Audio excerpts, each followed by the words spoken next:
one other thing I'd like to explain to you about this machine, and that is if you decide that you need to stop the cycle at any point, one of the things about this machine is once you stop the cycle by turning the machine off, the lid will stay stuck down. So for instance, if you're trying to evacuate something and you need to change something before you seal the bag, for instance, if you're in the automatic mode and you evacuate it, but you don't want the heat cycle to run right away, you can turn the machine off. Now, what happens is that the machine wants to hold on to the bag because it has created a vacuum inside that channel, and it's not going to let go of it right away. So if you turn the machine back on, it will devac or put air back into the channel so that you can open the lid easily. So I just want you to be aware that it is possible to stop before you heat seal the bag. And it works the same way in both the manual and the automatic mode. So if you're running a manual setting and your bag wrinkles or you're not quite sure it's going to be set exactly the way you'd like it to, when you do turn the machine off, the pump will stop, but you're not going to be able to open the jaw of the machine up until you turn the machine back on again. So it will devac or let air back into the chamber, so you could actually take the bag out and realign it and start over again. So let's just hit the automatic mode, let it evacuate, and run the heat cycle. And that makes the machine pretty easy to use. Now, one of the things about this machine that I've liked is the fact that the evacuation port for the channel is actually sitting up off the deck on a little standpipe.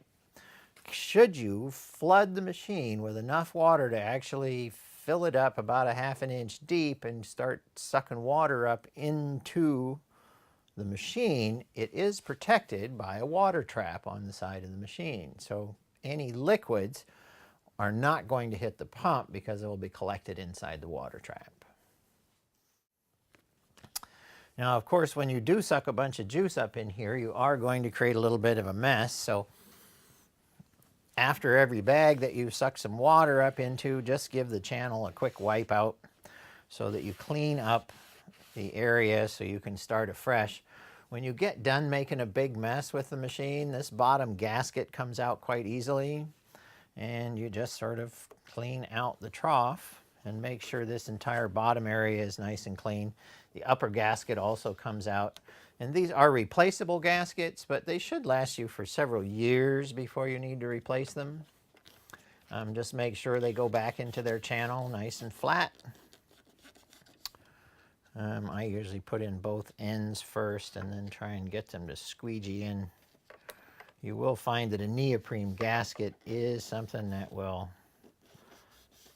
take the shape of whatever you put it in, so I just kind of squeegee them in here and make sure that they line up and lay nice and flat.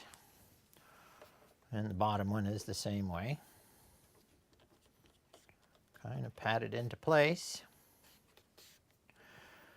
And you might want to check the machine once you've replaced the channel gaskets like that and cleaned it. So just close the lid, turn the pump on, give it a little bit of a push, and that's going to seat those gaskets really well. And once the machine has created a vacuum, again, just hit the off button. That will turn the machine off. You might want to turn it back on again so that it devacs the channel, and that will seat your gaskets in there just fine.